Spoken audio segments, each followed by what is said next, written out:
Hello and welcome to today's melee weapon tier list, which will be divided into two parts. First we'll look at solos, and then we'll do the team modes.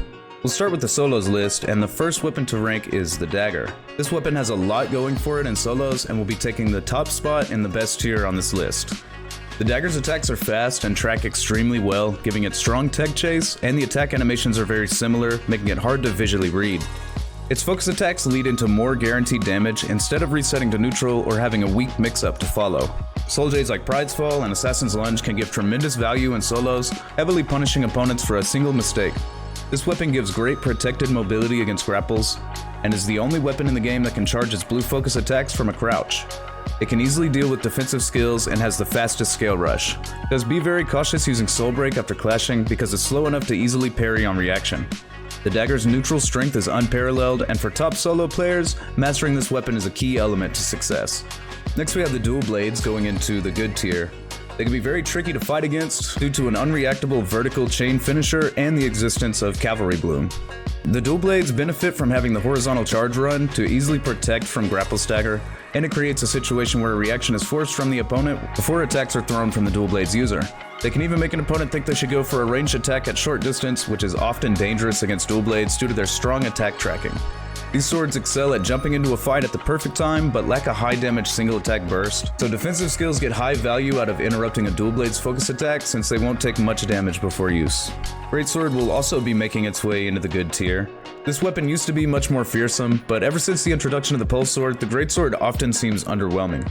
Boasting very high damage attacks, this weapon's viable moveset is very restricted, as there are a few moves that should almost never be thrown, and much of the greatsword's usefulness in solos comes from stone form and neutral horizontal mix-ups. It has good jades for third partying like Earthshaker and Aerial Rend, and good jades for 1v1s like Infernal Slash and Overlord. That being said, making a single mistake against an experienced greatsword user could be fatal.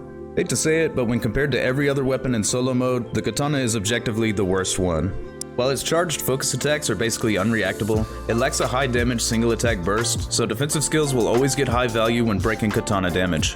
The potential combo damage of this weapon is irrelevant. All weapons have situations where they can kill in a single combo, and that's not a very important factor in higher level solo play, due to a higher prevalence of fights involving more than two people, and most players using a defensive skill. It also suffers from the absence of game-changing soul jades that alter how an opponent must deal with the weapon. This weapon can easily be punished for careless offense, and users must be well practiced to make the most of the katana. The longsword is pretty good in solos and is one of my personal favorites. We'll place it in the good tier, just in between these two. It benefits from its charged focus attacks being single hits that deal high damage, making hold checking with the longsword very effective against defensive abilities. It has very reliable juggling physics, decent tech chase, and profits enormously from its two gold soul jades, Phoenix Blast and Hepta Detach. Both of these jades make the longsword hold check incredibly strong, and combining them makes a misparry detrimental for the enemy. The longsword lends itself to good positioning and reacting to your opponent's mistakes for terrific punishes. The nunchucks are incredibly strong in solos, and while some will say it's the best, I'll be placing it just under the dagger in the best tier. First off, Dragon Flurry is especially deadly, as it forces an opponent to slow down their offense to deal with a mix-up of exceptionally high damage. The golden focus armor during the meter dump ensures you can usually safely use this with third parties around, or even use it as a third party to get an easy double kill. The forward reach of neutral vertical is highly valuable for tech chasing and general spacing, and the nunchucks also have a high damage single attack burst from charged vertical to get good value against defensive skills. Every nunchuck soul jade is great for solos, with the main two being Velocity Untold because it's insanely hard to parry, and Dragon Roar because it allows unlimited Dragon Flurry mix-up pressure and endless biting fury generation. The pulse sword belongs in the best tier as well, but under the nunchucks.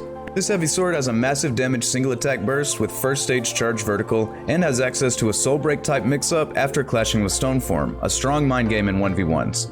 The pulse sword excels at effectively closing gaps with neutral horizontal or sliding horizontal, and can continue pressure with many reliable mix-up options. Like with Greatsword, the ability for Pulse Sword to cancel focus attacks with a grapple gives it low risk, high reward offense in a 1v1 that can be extremely punishing for an opponent. Its top soul jade for solos is Blistering Edge, giving it a fire damage dealing short range attack that is nearly impossible to parry on reaction. The spear will be taking the lowest spot in the good tier. The two long-handled weapons have different charged focus attack timings than the other weapons.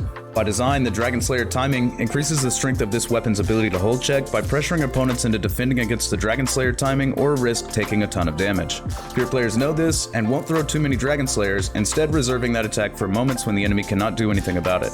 Heartstopper Kick becomes very strong in solos, allowing you to silence an enemy for the duration of your Golden Focus attack. The Spear has a good damage single attack burst with charged vertical, and this weapon's attacks tend to push opponents around. This displacement can make it easier to control positioning and the general flow of a fight, but the key to success with the Spear is being unpredictable. Contrarily, the Staff will be taking the highest spot in the good tier.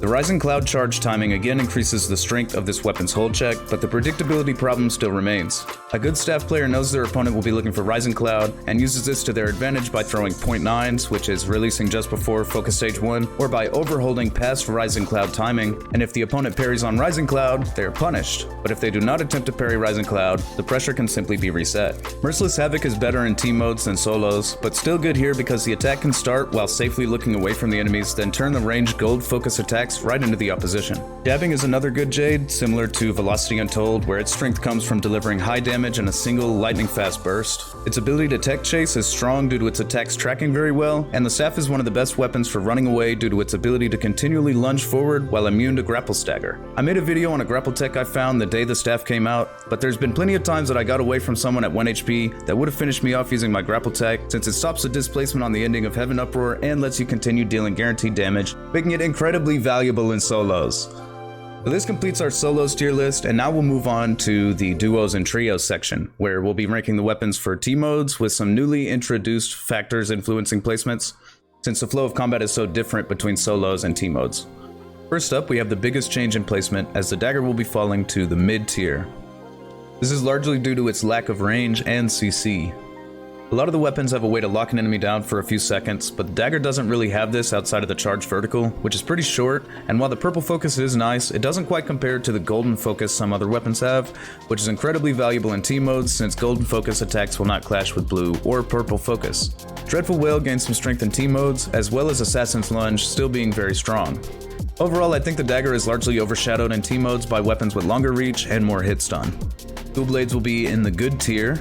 This weapon provides exceptionally long hit stun through fast attacks with good juggling physics that can easily capitalize on an enemy's already bad situation. It also provides a way to easily reposition to release charge horizontal right when and where it's needed to peel for a teammate or destroy an opponent with precise timing. Dual blades are good for any role on the team, including support. Cavalry Bloom is still a winner in team modes, but Universe Slash also gains some power here since it sweeps such a large area very quickly and does massive amounts of damage. Another good tier weapon, the Greatsword is best on frontliners, as it can immediately reverse pressure and a single high damage punish. The focus attacks cause a lot of displacement, which can easily separate or divide enemy teams, and the non-focus attacks can be effectively used for zoning, hitting multiple enemies at a time, or devastating a single enemy looking for a reset. All the Greatsword Soul Jades are good in team modes, and because this weapon's high burst damage comes at the risk of being parried, it's smart to take a defensive ability when planning on using a Greatsword. Once again, the Katana will be taking a mid-tier spot.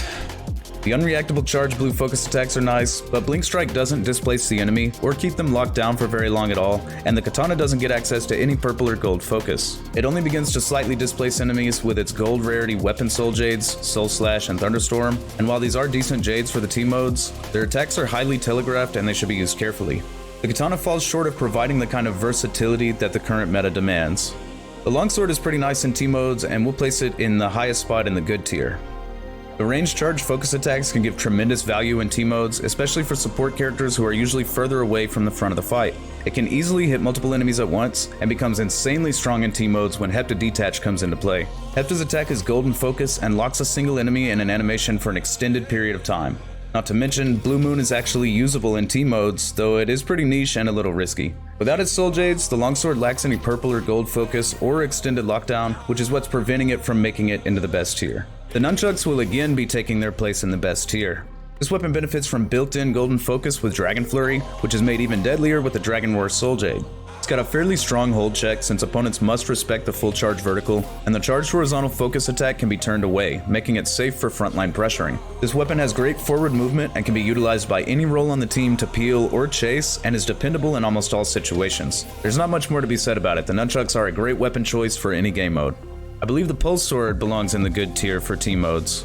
Like the other heavy sword, the pulse sword deals incredibly high damage with every hit, and can lock an enemy into a very long animation with the full charge vertical, or quickly aid a teammate with a stage 1 charge vertical.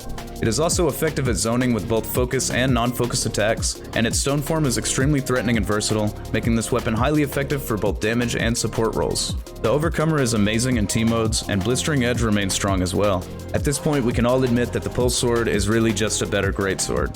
The spear is a phenomenal weapon, and it's going into the best tier. This weapon is highly underrated, and is undoubtedly one of the strongest weapons for team modes. Dragon Slayer gives the spear unmatched hold check pressure, and Neja's Might is terrific for controlling and displacing enemies with golden focus. Razor Swift is one of the best soul jades in the game for team modes because it sucks in enemies around Neja's and takes up a large horizontal area. The silence from Heartstopper Kick can again give immense value, while Erudition and Dual Ring are both decent in team modes as well for the same reason of increasing the attack area, but these are a bit more risky since they can be parried. The spear's non-focus attacks track very well, and the pushing effect can easily lead to an enemy being out of position before they realize it. Don't sleep on the spear. Finally, we're down to our last weapon of the day, and we've saved the best for last. We'll be placing the staff in the highest spot of the best tier, mostly based on Rising Cloud.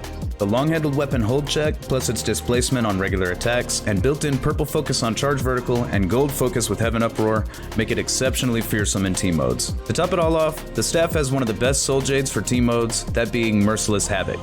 This golden focus attack has an enormous area of effect and carries enemies in the air for a few seconds, letting your team easily set up a kill on anyone unlucky enough to be caught in this. The aforementioned staff grapple tech is also useful here in team modes, and I'll link that video at the end of this video, as well as in the description, and I highly recommend checking that out to take your staff game to the next level. Okay, this concludes our weapons tier list for solos mode and for duos and trios modes. I didn't put any weapons in the trash tier because none of them are actually bad. If there's anything you'd like to add about why you think a weapon is weaker or stronger, I encourage you to voice your opinion in the comments. So don't hesitate to let me know what you thought about this tier list or recommend another tier list you'd like to see in the future. If you enjoyed this video, you'll love my other videos, so go watch every single one of those and share them with everyone you've ever met, and I'll see you all in the next one.